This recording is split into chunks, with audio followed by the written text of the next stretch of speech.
One of the solo pianist's biggest dilemmas is what to do with their left hand. Today I'm going to show you some easy to understand bass line techniques for the aspiring jazz pianist. Bass players keep in mind is that they play the root of a chord first and then they can move on to other techniques. So in keeping with the tradition of using roots first, under each new chord change, I'm going to play this chromatic bass line and give a little pulse to the second note.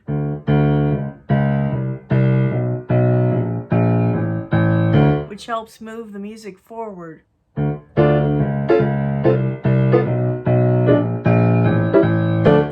Like that. Now we're going to do roots but as broken octaves. Same chord progression.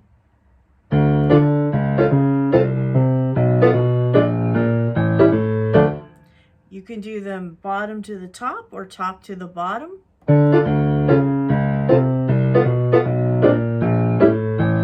Or mix and match.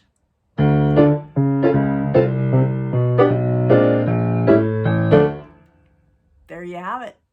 Before we go any further, I would love for you to subscribe to my YouTube channel. You'll find playlists as well as tutorials, tips, and ideas for piano improvisation and arranging. Each of my books have a couple of pages on how to create walking bass lines. The book talks about walking bass lines, but today I'm going to expand the ideas 1 and 2 to cover a little more in-depth things you can do with just the roots and also roots and fifths applied to Bossa Nova and Latin bass lines as well. That last example was a demonstration of using roots only. Now we're going to get a little more adventurous and play with the root of the chord and the fifth of the chord. And all the future examples are going to use this chord progression. D minor 7, G7, C major 7 or C6, E minor 7, A7. Here's one way you can play a walking bass line using just the root and the fifth of the chords.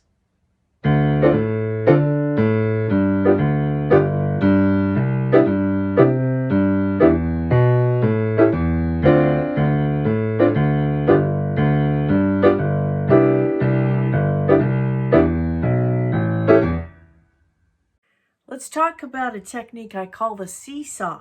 What you do is you put your third finger on the root and then come to the upper fifth and then the lower fifth and bounce back and forth like.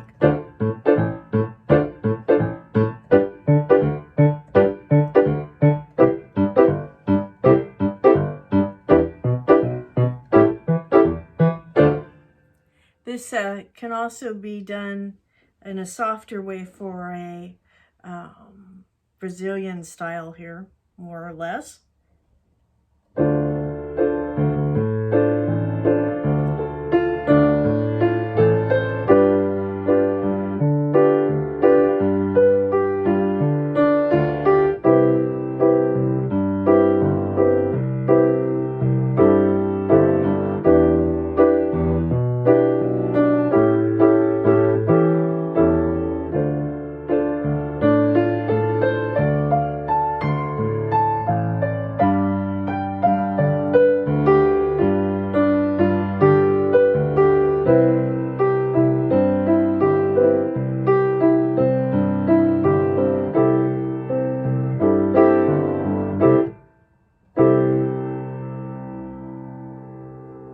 A little Bossa Nova.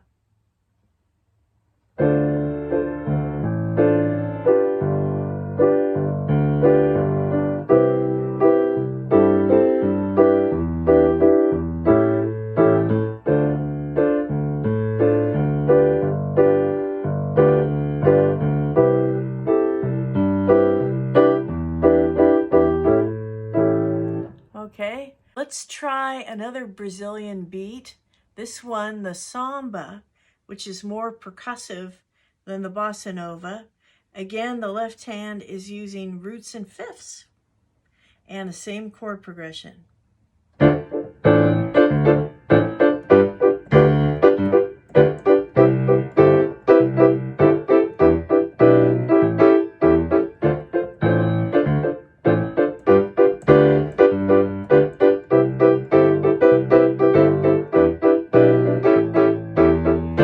Hi there. I'm going to put a couple links in the description to a couple experts, one in the Brazilian style and another in the Latin salsa montuno style.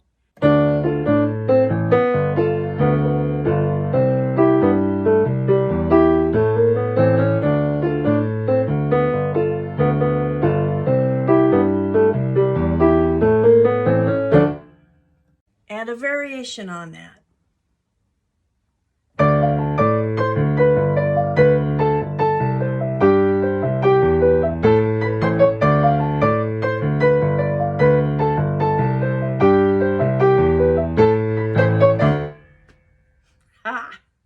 Again, thank you for subscribing to Debbie Denke Music, and look forward to adding on to more ideas about bass lines and other techniques.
Hi, welcome to Debbie Denke Music, and today we're going to be talking about how to make a walking bass line for the pianist's left hand.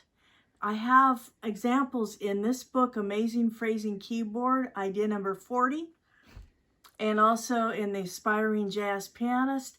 It's on pages 94 and 95. Be sure to look at my other video where I discuss using just the roots and the roots and fifths of chords, and today we're going to get more complicated. Let's go. It's usually a good idea to play the roots first under each new chord change, and from then on you can use different techniques. I'm going to show you using the chord tones. Here again we're going to be using D minor 7, G7, C major 7 or C6, E minor 7, and A7 in the right hand. And so here's a bass line arpeggiating those chord tones upwards in the left hand.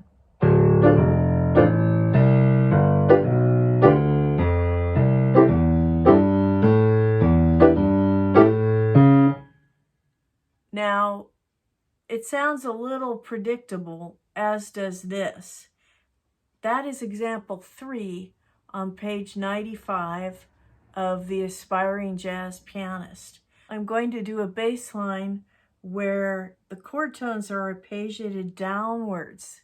This will be similar to example 4 on page 95 of the Aspiring Jazz Pianist. It's not the reverse of this, because if we started with the 7th, it would sound probably like the wrong bass note. So starting with the root,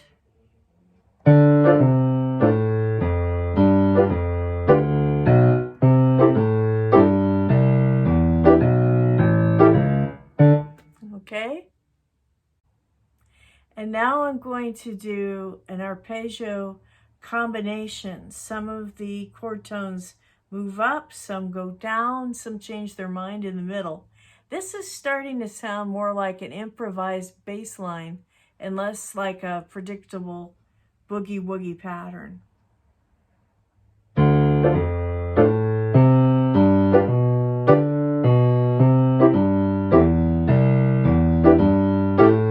I'll do it again, right here.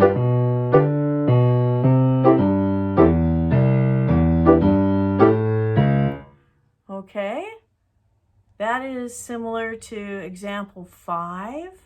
Here is an example 6, where we're using scale tones, keeping in mind the usual jazz theory: minor 7 chord, Dorian scale, dominant 7th chord, Mixolydian, major 6th or major 7th, major scale.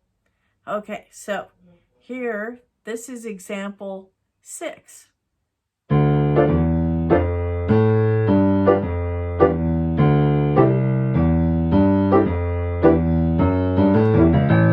Okay, that last thing I did, that's known as a hiccup.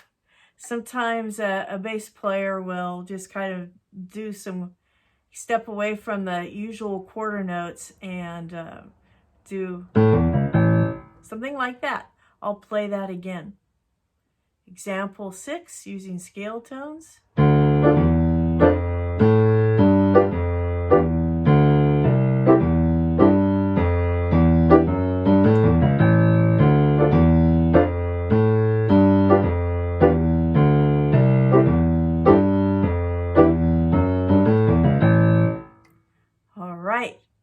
Now, for example 7 and the last one here, it is going to use some chromatic notes in the bass. These notes happen right before a new root, a new chord change. And in order to sound like you mean it, give it a little accent. So the where you use chromatic tones is important in the bass. By chromatic, I mean a note that doesn't fit the accepted chord or scale, but it's going to happen a half step before a new chord change, like here, F sharp pulling up into G, D flat pulling into C, D sharp pulling into E, B flat pulling into A. So in time, I will play this 2 times in a row.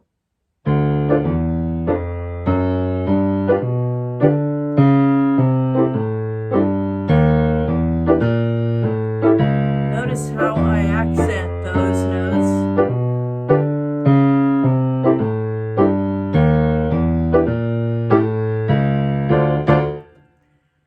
All right, there you have it. Okay, this sometimes can be kind of hard for the classically trained pianist who spends so much of their energy trying to play even scales, even lines, gradual crescendos.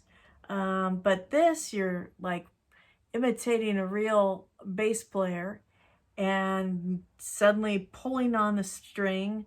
The accents help move the music forward, but you're keeping in time.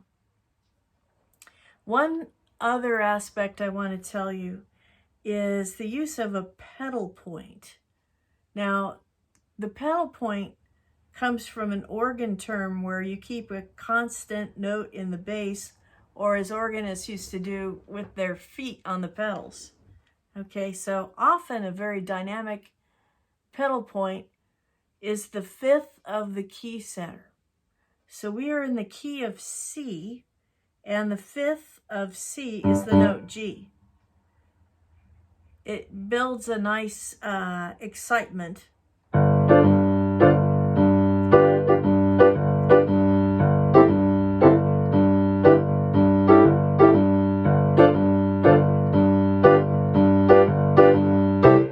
It's as long as you don't use it too long, it's a very easy thing to do in the left hand.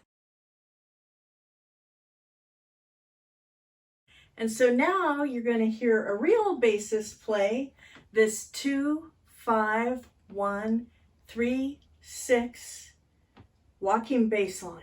Take it away.